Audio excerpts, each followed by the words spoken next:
Minebuster is back, baby! Good day, everyone. My name is Parker, and in today's adventure vlog, I'm returning to Canada's Wonderland to check out the new and improved version of the Mighty Canadian Minebuster, which has just reopened for the 2026 season after receiving 980 feet of laminated pre-cut track from Gravity Group. In addition to riding the coaster and giving my honest feedback, we'll also check out some of the progress on the park's other big 2026 project, the DareDeviler. All that and more is coming in today's episode, so without any further ado, let the Wonderland adventures begin.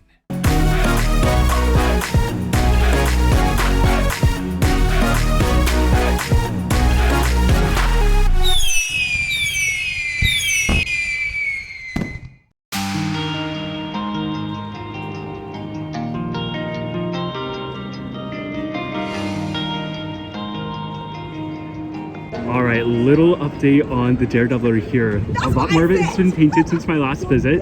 There's still a few little spots that still need to be done.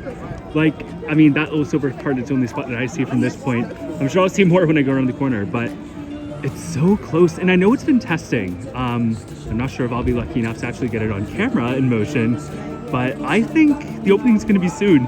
Possibly sooner than I thought it was. I mean, my original prediction was that this whole project would be done and that it would be open by Canada Day.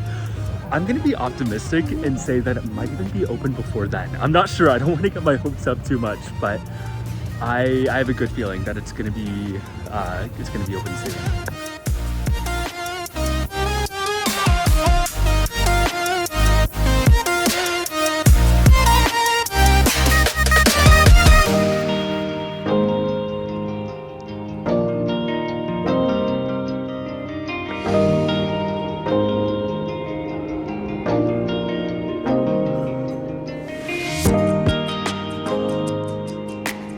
The other cool thing I noticed is that these Q buildings, they used to be painted silver to kind of, correspond with a fighter jet hangar.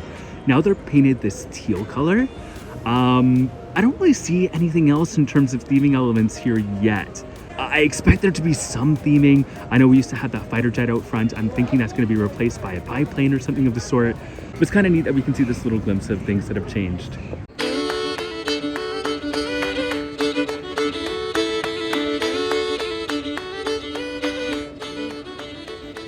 The Mighty Canadian Minebuster was originally designed by Curtis D. Summers and built in-house by Taft Broadcasting. It opened with the park in 1981 and was intended to be the centerpiece of a future area called Frontier Canada, which of course was never realized until 2019, while the land that it was originally intended for was instead used as the location for Splashworks. It was originally based on the designs of Shooting Star at Cincinnati's Coney Island Amusement Park.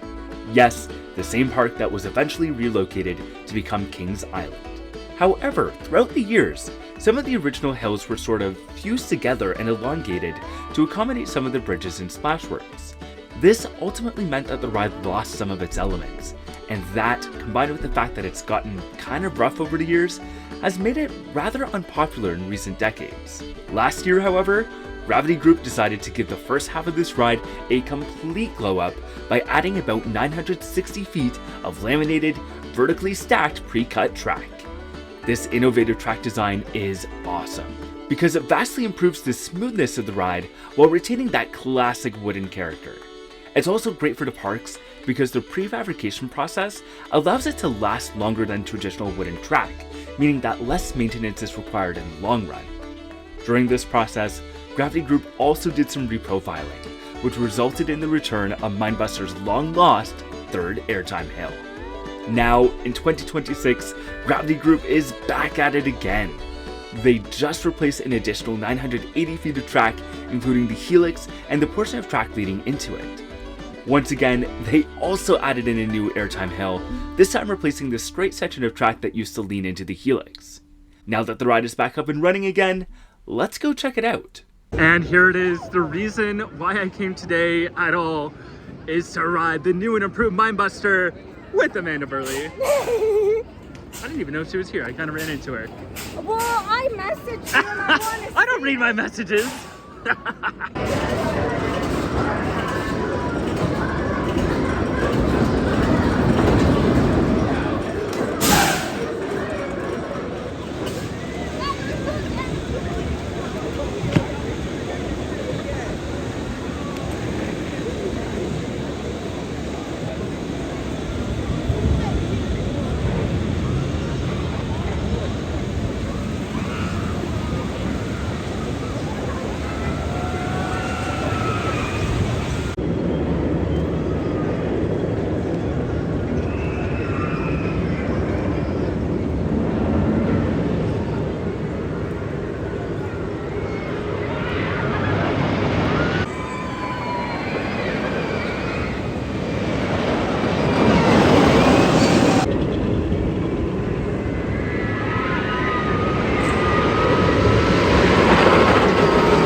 Okay, just got off of my first ride on this iteration of the Mighty Canadian Minebuster.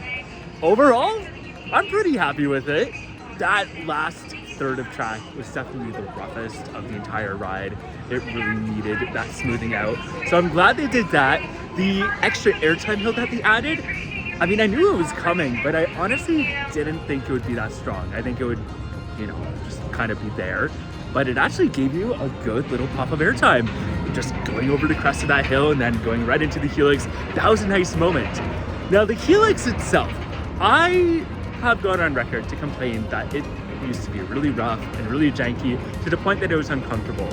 I think they might have overcorrected the problem. It was almost too smooth. I missed that little bit of rattle. So they just needed to keep a little bit of the jank there for it to be perfect. But you know what? Beggars can't be choosers. I'm also a little disappointed that the helix is so open. Like the bottom of the tunnel doesn't extend all the way down. So a lot of light leaks in. And I'm hoping that's only temporary. From what I've heard, I think they're going to be correcting that issue, but it is really weird because, you know, you're so used to going in the tunnel and it being completely dark, and it's not anymore. So it was just weird, and I didn't like that. So honestly, the helix is really my only complaint about the project. Everything else, amazing. Honestly, I have the same opinion as Parker. Like the helix, I miss being able to say brace because that was like my favorite part of the ride, just before that PMF moment there. But yeah, like I think Tyler Burke, our friend, would be very disappointed. Yes, yes, I'm feeling for you, Burke. Today is also the opening day for Splashworks, and unfortunately I'm getting here just a little too late to change into my swim trunks. Otherwise I would have loved to grab a ride on Muskoka Plunge or Moosehorn Falls or something. But I am coming in here because, as you've probably already seen by this one in the vlog, this is one of the best places to get some footage of Minebuster.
I have been here for about 3 hours now, and I've only done Minebuster and just got off of AlpenFury, but that last ride on AlpenFury hit so good.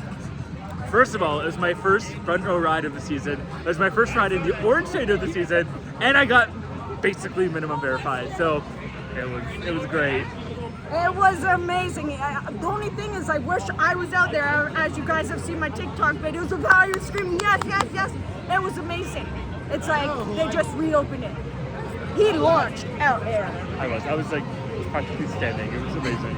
And I launched till I touched his hair. Don't touch the hair. Yeah, like, so if I look all messed up, it's because of her. I didn't mean to because I was like, I touched his fancy hair. So rude. So disrespectful. He loves me. Cancel Amanda.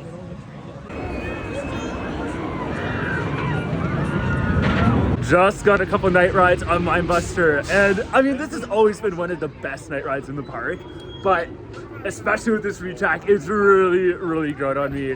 That helix definitely hits better in the dark. I definitely like it a lot more than I did on my rides earlier today, so that was great. Night rides for the win!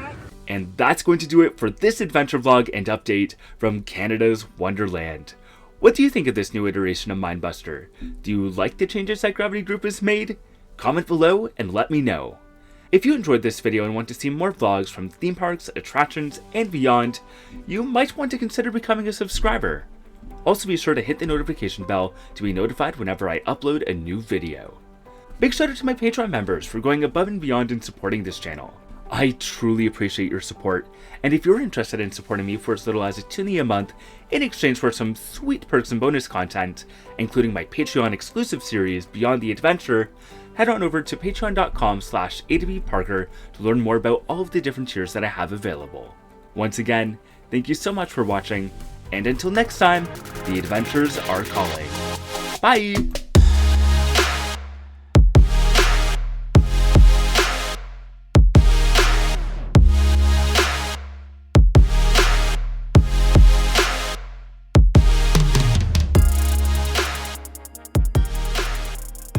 Minebuster.